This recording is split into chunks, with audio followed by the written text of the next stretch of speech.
Students, last video में पिछले video में मैंने आपको एमपी बोर्ड की जनरल इंग्लिश का क्लास 10th का चैप्टर नंबर 16 जिसका नाम है द रेड राइस ग्रेनरी, इसकी मैंने समरी आपको बताई थी और समरी के अलावा सारे पार्ट को मैंने हिंदी में समझाया था। तो जैसा कि मैंने कहा था कि मैं अगले वीडियो में इसी लेसन के मैं क्वेश्चन आंसर्स आपको करवाऊंगा। तो आज हम स्टार्ट करते हैं क्वेश्चन आंसर्स।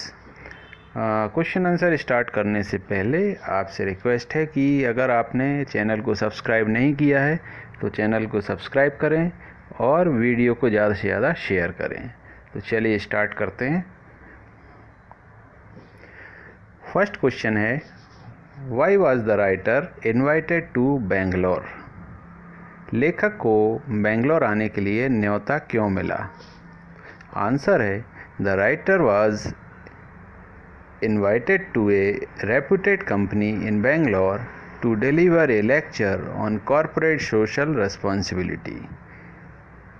लेखक को बेंगलोर में एक ख्याति प्राप्त एक नामी कंपनी में सामूहिक सामाजिक दायित्व पर भाषण देने के लिए न्योता दिया गया था। नेक्स्ट क्वेश्चन है, What was the reaction of the young girls and boys after the writer's lecture? लेखक के भाषण का जवान लड़के और लड़कियों पर क्या प्रभाव हुआ? आंसर है, The young girls and boys were very emotional after the writer's lecture. All of them became willing to offer something or the other for donation. लेखक के भाषण के बाद जवान लड़के व लड़कियां, ऑफिस में काम करने वाले, कंपनी में काम करने वाले लड़के लड़कियां बहुत भावुक हो गए। सभी दान के लिए कुछ न कुछ देने के इच्छुक थे। थर्ड क्वेश्चन है, how did the writer assure the boys and girls? लेखक ने लड़के व लड़कियों को कैसे आश्वासित किया, किस प्रकार से आश्वासन दिया? आंसर है, the writer assured the boys and girls by asking them to send their bags of things to be donated to his office and saying that she would see that they reach the right persons. इसका अर्थ हुआ, लेखिका ने लड़कों व लड़कियों को आश्वासन दिया कि वे अपने दान करने के लिए बनाए गए थैले उसके दफ्तर भेज दें, वह उन्हें सही व्यक्तियों तक पहुंचा देगी। तो ये 3 क्वेश्चंस हो गए। फोर्थ क्वेश्चन है, how did the grand parents of the writer live? लेखिका के दादा दादी कैसे रहते थे? The grand parents The grandparents of the writer lived like flowers with fragrance in the forest, enchanting everyone around them, but hardly noticed by the outside world. They did their work wholeheartedly without expecting anything from anybody in their life. इसका अर्थ हुआ, लेखिका के दादा दादी one के सुगंधित फूलों जैसा जीवन व्यतीत करते थे। वे अपने आसपास हर किसी को आनंदित रखते थे, जो भी उनके आसपास रहता था उसे खुश रखते थे, मगर दादा दादी बाहर की दुनिया से अनजान थे। वे अपना काम दिल से करते थे, बिना किसी से भी कोई उम्मीद रखे। वो किसी से उम्मीद नहीं रखते थे और हर किसी की मदद करते थे। क्वेश्चन 5 है, what question had been bothering the author for a long time?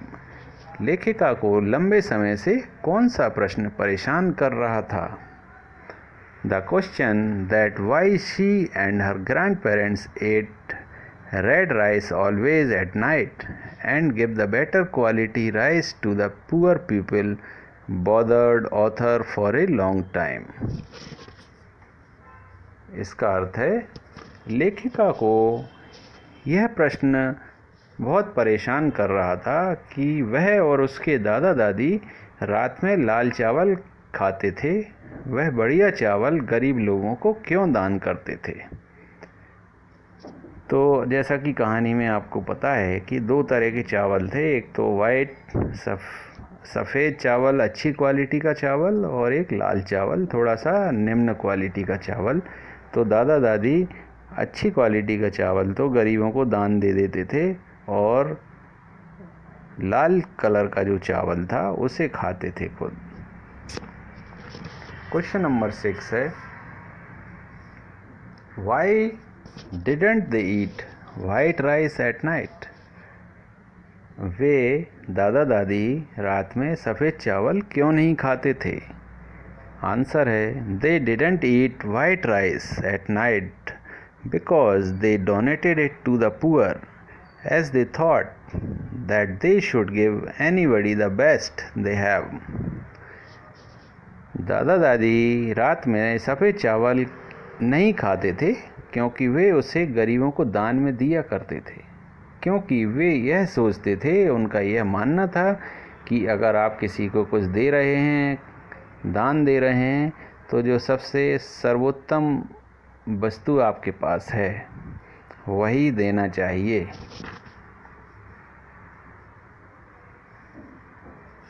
Next है, answer the following questions in 3 to 4 sentences. अब जो क्वेश्चंस हैं उनके आंसर हमें 3 से 4 वाक्यों में लिख देना है। क्वेश्चन नंबर 1 है, how did squirrels help Shri Rama during the construction of the bridge between India and Lanka. गिलहरियों ने श्री राम की भारत व लंका के बीच सेतु पुल बनाने में किस प्रकार मदद की। Squirrels helped Sri Ram during the construction of the bridge between India and Lanka by bringing a handful of sand. गिलहरियों ने भगवान श्री राम को भारत व लंका के बीच पुल निर्माण करने के दौरान एक मुट्ठी रेत लाकर मदद की थी। नेक्स्ट है, why did the writer's initial feeling of pride on receiving the donations in kind turn in shock and surprise on opening the bags containing them?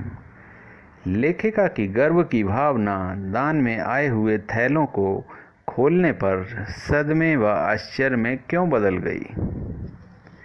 इसका आंसर है, The writer's initial feeling of pride on receiving the donations in kind turned into shock and surprise on opening the bags because the bags were full of all kinds of junk. It was apparent that instead of sending the material to a garbage, it was transferred to the writer's office. लेखिका को दान की वस्तुएं पाने के बाद सदमा लगा और आश्चर्य भी हुआ, क्योंकि जो दान के थैले जो दिए थे कंपनी के कर्मचारियों ने, उन थैलों में हर तरह का कचरा भरा हुआ था। ऐसी चीज़ें थीं जो कबाड़ थीं। यह स्पष्ट था कि लोगों ने सामान को कबाड़ खाना भेजने के बजाय लेखिका के दफ्तर भेज दिया था। क्वेश्चन नंबर 3 है, how did people live in the villages during the writers childhood. लेखिका के बचपन के समय लोग गाँव में किस प्रकार रहते थे। आंसर है, during writer's childhood there was no communal divide in the village. People from different communities lived together in peace. Communal मतलब जातीय, डिवाइड मतलब विभाजन। तो इसका अर्थ हुआ, लेखिका के बचपन के समय गांवों में जातीय विभाजन नहीं था। अलग अलग समुदाय के लोग, अलग अलग जातियों के लोग एक साथ शांतिपूर्वक रहते थे।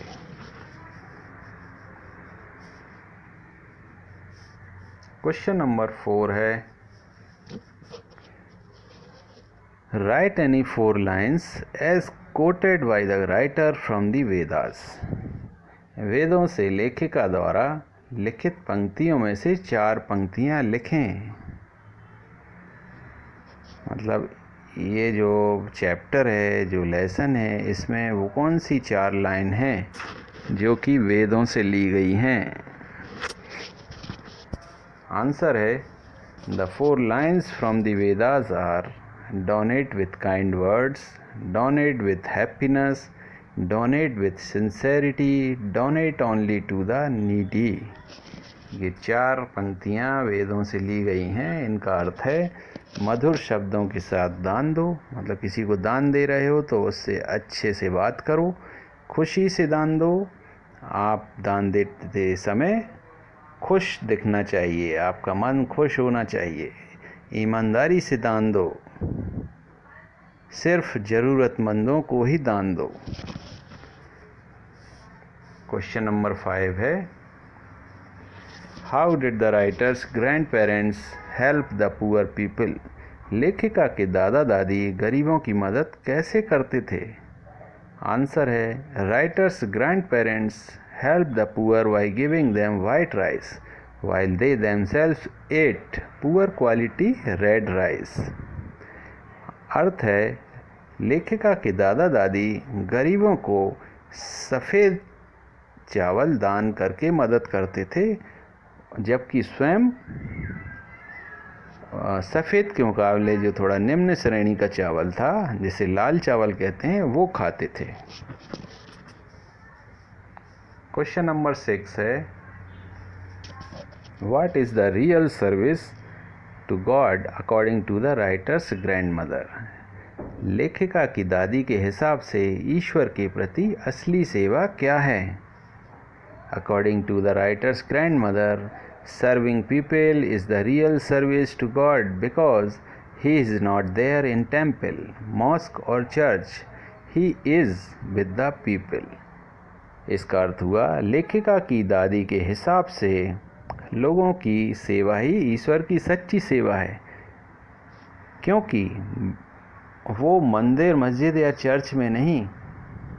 मतलब मंदिर, मस्जिद या चर्च में आप जो सेवा करते हैं वो ईश्वर की सच्ची सेवा नहीं है, क्योंकि वहाँ ज़रूरतमंद नहीं है। आप गरीब लोग हैं, उनकी सेवा करेंगे तो ईश्वर उसमें ज़्यादा प्रसन्न होते हैं। ये उनका अर्थ था।